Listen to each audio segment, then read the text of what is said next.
আসসালামু আলাইকুম। ইংরেজি নববর্ষের শুভেচ্ছা। আমি ডাক্তার মঞ্জুর মোর্শেদ, একজন কার্ডিওলজিস্ট, নিউ ইয়র্ক সিটি থেকে বলছি। আজ আমি কোনো রাজনীতিবিদ হিসেবে কথা বলছি না। আমি কথা বলছি একজন চিকিৎসক, একজন মুসলমান এবং একজন মানুষ হিসেবে। ম্যাডাম খালেদা জিয়ার ইন্তেকাল নিয়ে কিছু মানুষ যে বলছে তিনি নাকি আগেই মারা গিয়েছিলেন, এটা শুধু গুজব নয়, এটি চিকিৎসা বিজ্ঞানের বিরুদ্ধে এবং ইসলামের দৃষ্টিতে গুনাহের কাজ।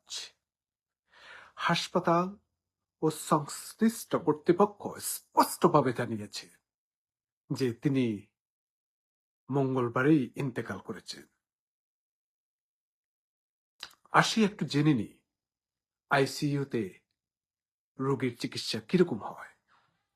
যখন কোনো রোগী গুরুতর অবস্থায় আইসিইউতে ভর্তি হন, তখন যদি অক্সিজেন স্যাচুরেশন 85% নিচে নেমে যায়, নিজের শ্বাস নিতে না পারেন, গ্লাসগো কোমা স্কেল, যেটি একটু পরে আসছি আমি, সেটা কি, সেই জিসিএস স্কোর যদি 8 বা তার কম হয়, তখন রোগীকে ইন্টুবেশন করে মেকানিক্যাল ভেন্টিলেশন নিতে হয়। এই জিসিএস স্কেল 3 থেকে 15 পর্যন্ত হয়। 15 হচ্ছে সবচেয়ে সচেতন এবং 3 হচ্ছে যে ক্লিনিক্যাল ডেথ। আর 8-এর নিচে যদি হয়, তখন শ্বাসনালী ঝুঁকিপূর্ণ হতে পারে।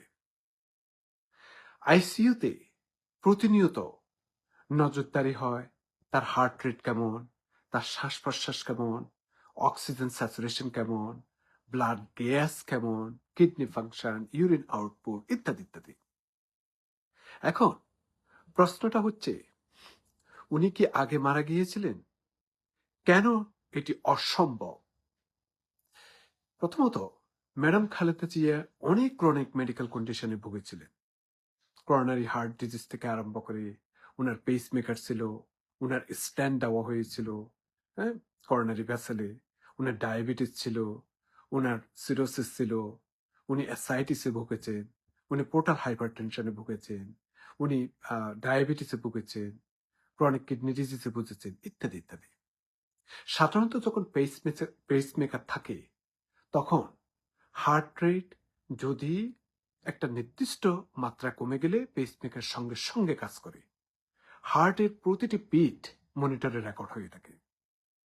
একটি গুরুত্বপূর্ণ সত্য মনে রাখবেন, হার্ট বন্ধ থাকলে আমরা যে মেকানিক্যাল ভেন্টিলেশন দিয়ে থাকি কোনো কাজ করে না।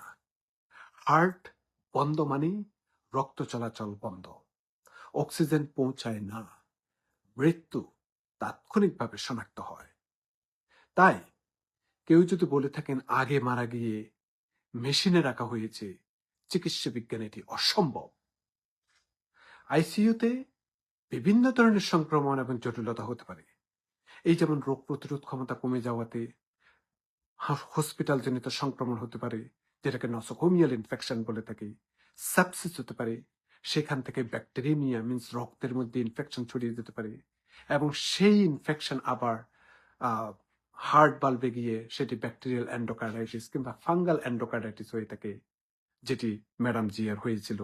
এবং সেই অবস্থায় অত্যন্ত শক্তিশালী আইভি অ্যান্টিবায়োটিকের সাথে সাথে কখনো পেশেন্ট যদি ফিট থাকে, তখন জরুরি সার্জারির দরকার হতে পারে। এগুলি চিকিৎসার ব্যর্থতা নয়, এগুলি গুরুতর অসুস্থতার বাস্তবতা। এখন আপনারা বলতে পারেন, তাহলে অর্গান ট্রান্সপ্ল্যান্ট বা তখন হার্ট ভেন্টিলেশন কিভাবে কাজ করে? হ্যাঁ, খুবই গুরুত্বপূর্ণ। অর্গান ট্রান্সপ্ল্যান্ট রোগীদের হার্ট বন্ধ হলেও কি ভেন্টিলেশন রাখা হয়? উত্তর হচ্ছে, যদি হার্ট স্থায়ীভাবে বন্ধ হয়ে যায়, তখন ভেন্টিলেশন কাজ করে না, জীবন টিকে না, অর্গানও বাঁচে না। তাহলে অর্গান ডোনেশন কিভাবে হয়ে থাকে? অর্গান ডোনেশন হয়ে থাকে যখন ব্রেইন ডেথ বা মস্তিষ্কের স্থায়ী মৃত্যু হয়ে থাকে, ব্রেইনের সব কার্যকলাপ স্থায়ীভাবে বন্ধ হয়ে যায়, রোগী নিজে শ্বাস নিতে পারে না, তখন কোনো প্রতিক্রিয়া থাকে না। আর এই ব্রেন ডেথ মানেই হচ্ছে যে আইনগত ও চিকিৎসাগত মৃত্যু। কিন্তু হার্ট নিজে কিছু দিন বিট করতে পারে। ভেন্টিলেটর তখন অক্সিজেন দেয়, রক্ত চলাচল বজায় রাখে, এতে অর্গানগুলো অল্প সময়ের জন্য কার্যক্রম থাকে। ট্রান্সপ্লান্টের সুযোগ তৈরি হয় সাধারণত কয়েক ঘন্টা থেকে 1 থেকে 2 দিন। অর্গান নেওয়া না হলে সাপোর্ট বন্ধ করা হয়। এখানে কেউ জীবিত থাকে না, ব্যক্তি মারা গেছেন, কেবল অর্গানটা সংরক্ষণ করা হয়ে থাকে। ম্যাডামজির ব্যাপারে উনার ব্রেইন কাজ করছিল, কিন্তু উনার শ্বাস প্রশ্বাসে কষ্ট হচ্ছিল, সেই জন্য ভেন্টিলেশন দেওয়া হয়েছে। উনার হার্ট কাজ করছিল, হার্ট যদি বিট যদি কমে যায় তখন আপনার পেসমেকার অ্যাক্টিভেট হয়ে থাকে। কিন্তু যেহেতু উনি আইসিইউতে ছিল, নোসোকোমিয়াল ইনফেকশন, বিভিন্ন ইনফেকশন থেকে আরম্ভ করে এবং সেটার কনসিকুয়েন্স পালভের এন্ডোকার্ডাইটিস সহ অনেক জটিল কিছু হয়ে গিয়েছে। তো এখন আমি বলতে চাই, ইসলামের দৃষ্টিতে আল্লাহ বলে কোড এন্ড কোড, যেই বিষয়ে তোমার জ্ঞান নেই তার অনুসরণ করো না, সেটা বনে ইসরায়েল বলেছেন। আরো বলেন, অধিক সন্দেহ থেকে দূরে থাকো, কিছু সন্দেহ গুনাহ করে থাকে, সেটি সূরা হুজরাত। রাসূল করিম সাল্লাল্লাহু আলাইহি ওয়াসাল্লাম বলেছেন, মানুষের মিথ্যাবাদী হওয়ার জন্য এইটুকুই যথেষ্ট যে সে শোনা সব কথা বলে এবং বিশ্বাস করে। সহিহ মুসলিম। ইসলাম মৃত ব্যক্তিকে অপমান করতে নিষেধ করে। মিথ্যা অভিযোগ করলে তার কাছে ক্ষমা না চাইলে জবাবদিহি দিতে হবে আল্লাহর কাছে। এখন আমি বলতে চাই, ম্যাডাম জিয়া আগে উনার মৃত্যু হয়নি।